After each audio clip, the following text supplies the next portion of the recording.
What's going on, everybody, and welcome to episode 18 of the Black Massacre series, where today we will be talking about the East St. Louis Massacre of 1917. The East St. Louis Massacre was a series of labor and race-related attacks by white Americans who murdered between 39 and 150 African Americans in late May and early July 1917. Another 6,000 black people were left homeless, and the burning and vandalism cost approximately $400,000 in property damage. The events took place in and near East St. Louis, Illinois, an industrial city on the east bank of the Mississippi River, directly opposite the city of St. Louis, Missouri. The July 1917 episode in particular was marked by white-led violence throughout the city. The multi-day rioting has been described as the worst case of labor-related violence in the 20th century American history, and among the worst racial riots in U.S. history. In the aftermath, the East St. Louis Chamber of Commerce called for the resignation of the local police chief because officers were told not to shoot white rioters and were unable to suppress the violence and destruction. A number of black people left the city permanently. Black enrollment in public school areas in the area had dropped by 35% by the time schools opened in the fall. At the end of July, some 10,000 black citizens marched in silent protest in New York City in condemnation of the riot. In 1917, the United States had an active economy boosted by World War I. Many would-be workers were drafted or enlisted into military service, creating a shortage of labor for industrial employers in major cities, which had long been destinations for European immigrants. Concurrently, African Americans began the Great Migration from the rural southern United States to seek better work and education in the North, as well as to escape from lynchings and the second-class status of the Jim Crow era. Labor agencies recruited some workers for specific jobs, especially as strike breakers, but labor demand was sufficient that migrants moved on their own, having heard about the new employment opportunities created by the wartime economy. The neighboring communities of St. Louis, Missouri and East St. Louis, Illinois, both became destinations for Southern immigrants during the spring of 1917. Blacks were arriving in St. Louis at the rate of 2,000 per week. Major industries in East St. Louis included Aluminum Ore Company, American Steel Foundry, Republican Iron and Steel, Old Beer Nestor Glass, and Elliott Frog, a switch. A frog was part of a railroad switch. Many facilities were located just outside the city limits in order to escape paying taxes. Nearby National City had stockyards and meatpacking plants, attracting more workers. East St. Louis was a rough industrial city where saloons outnumbered schools and churches. Non-whites were initially a small minority. In 1910, approximately 6,000 African Americans lived in East St. Louis of a total population of 58,000. By 1917, the black population had increased to 10,000, or 1/6 of the total population of 60,000. The period was one of frequent labor violence in industrial cities across the United States. Employers used to force to try to suppress struggle to gain increased wages and improved working conditions. Many workers were immigrants from Europe. When industries became embroiled in labor strikes, the traditionally white unions often sought to strengthen their bargaining positions by hindering or excluding black workers. Conversely, industry owners hired blacks as replacements or strike breakers, deepening existing segregation and interracial hostility. Ethnicities competed economically to survive. White workers often resented black newcomers due to competition for jobs and housing and fear they would be undercut by black workers willing to accept lower wages. In East St. Louis, local politicians, companies, foremen, and labor union officials fanned the resentment. The approval of the local police and National Guard were later considered important in helping to escalate the rioting. The Springfield race riot of 1908 in nearby Springfield, Illinois, had been an expression of the simmering tensions in the region during the nadir of race relations. While in New Orleans, on a lecture tour, Jamaican black nationalist Marcus Garvey, who founded the UNIA in 1916, became aware that Louisiana planters in the city's Board of Trade were worried about losing their labor force. In a speech the following year, he said that Mayor Fred Moulman of East St. Louis had been visiting New Orleans the same week, and city leaders had asked for his assistance to help discourage black migration to the north. In the summer of 1916, 2,500 white employees of the meatpacking industry near East St. Louis went on strike for higher wages, and the companies imported black workers as strikebreakers to replace them. Ultimately, the workers won a wage increase, but the companies retained nearly 800 blacks, firing as many whites after the strike, according to the former president of Central Trades and Labor Union of East St. Louis.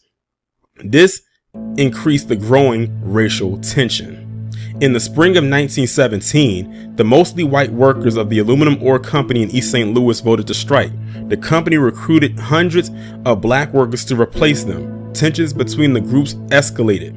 At a labor meeting held in City Hall on May 28th and made up mostly of white workers, rumors circulated of black men fraternizing with white women.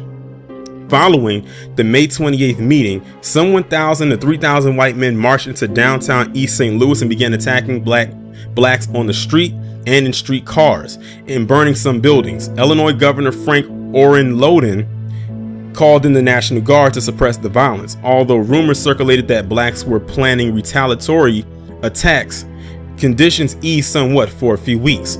Following the May disorder, the East St. Louis Central Labor Council requested an investigation by the State Council of Defense.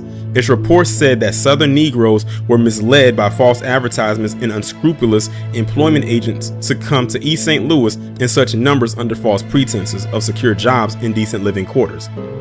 The tensions between black workers and white workers quickly formed again as no solutions to their economic challenges were agreed upon. The riot was precipitated by fatal errors. On July 1st, a black Ford Model T occupied by white males drove through a black area of the city. Passengers fired several shots into a group on the street. An hour later, a Ford containing 4 people, including a journalist and 2 officers, Detective Sergeant Samuel Kopech and Detective Frank Watley, passed through the same area. Black residents, possibly assuming this car held the original attackers, opened fire on the car, killing 1 officer instantly and mortally wounding another. The next day, thousands of white spectators gathered to view the detectives' blood-stained automobile. From there, they rushed into the black sections of town, south and west of the city, and began rioting.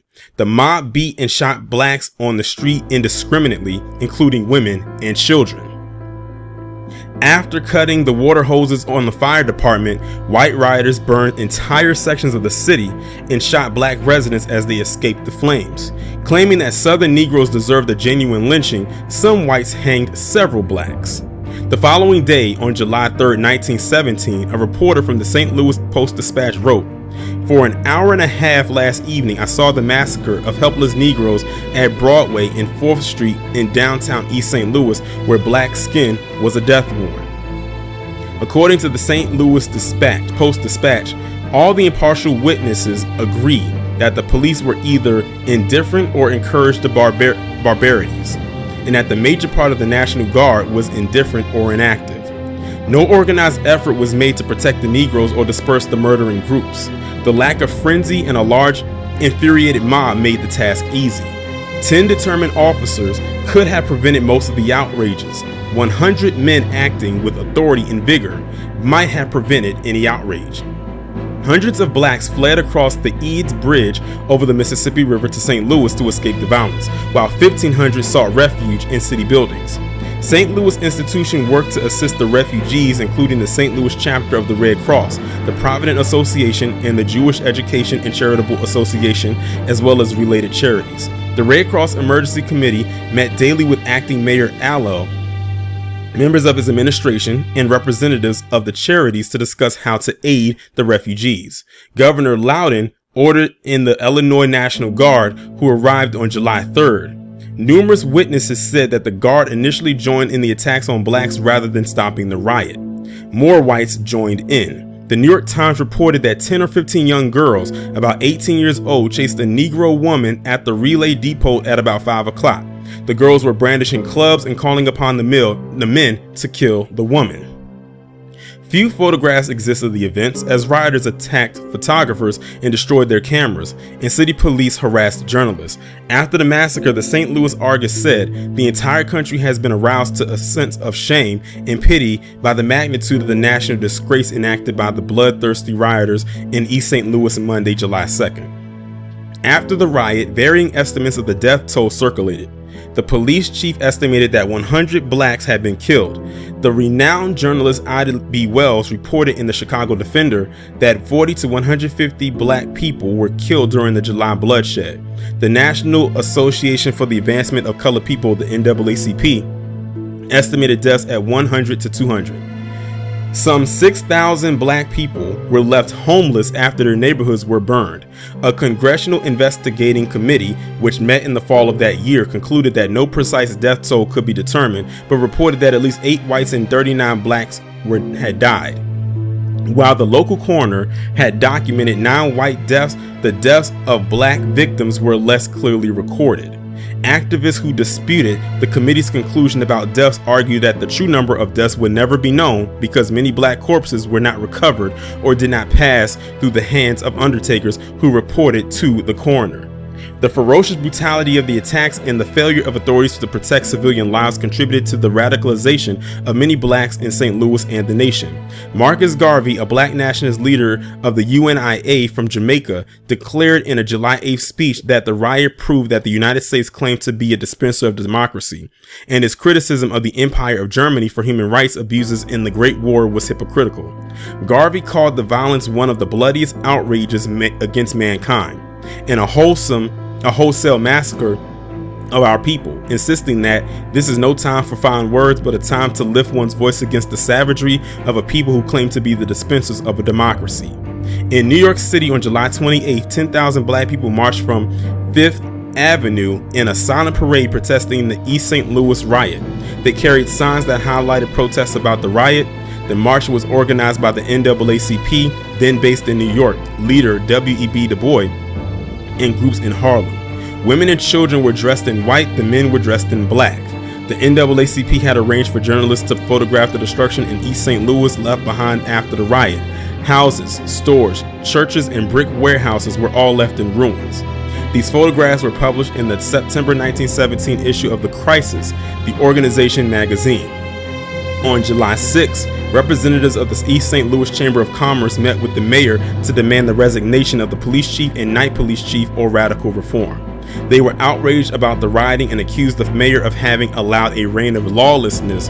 In addition to the high death toll, the riot had caused extensive property damage to cities, businesses, and houses. The Southern Railway Company warehouse was burned, with the loss of more than 100 carloads of merchandise, more than $525,000 to the company. Some 44 freight cars and 312 houses were also burned. A white-owned theater valued at more than $100,000 was also destroyed. Total property damage was estimated at about $400,000. In a mass meeting in Carnegie Hall on July 12th in New York City, Samuel Gompers, the president of the American Federation of Labor, tried to diminish the role in the massacre attributed to trade unions. He said that an investigation was needed in order to place blame. Theodore Roosevelt, former president of the United States, responded, "Mr. Gompers, why don't I accuse afterwards? I'll answer now, when murder is to be answered." Roosevelt also was reported to say, "I will go to the extreme to bring justice to the laboring man, but when there is murder, I will put him down." Congressman Leonidas C. Dyer, a representative from a St. Louis urban district, asked for a federal investigation. President Woodrow Wilson wrote to him on July 28th, saying that special agents of the Department of Justice could not find enough evidence to justify federal action in the matter. He said, "I am informed that the Attorney General of the state of Illinois has gone to East St. Louis to add his efforts to those of the officials of the county and city pressing prosecutions under the state laws. The justices are so far as possible lending aid to the state authorities in their efforts to restore tranquility and guard against further outbreaks." Hearings on the massacre before the Committee on Rules in the House of Representatives began on August 3rd, 1917. A federal investigation was eventually opened. In October, the state tried 25 blacks and 10 whites on charges related to the massacre, including homicide and incitement to the riot. Lena Cook survived an attack to testify against 2 white men who had killed her husband Ed Cook and son 14-year-old Lareza Beard. They were convicted of murder. Included among defendants was Dr. Leroy Bundy, a black dentist and prominent leader in the East St. Louis black community. He was formally charged with inciting a riot. The trial was held in the county court of St. Clair County, Illinois. Bundy, along with 34 other defendants, of whom 10 were white, was convicted and sentenced to prison in connection with the riot. Another source said that a total of 9 whites and 12 blacks were convicted of serious crimes and sent to prison. That concludes this episode of the Black Massacre series.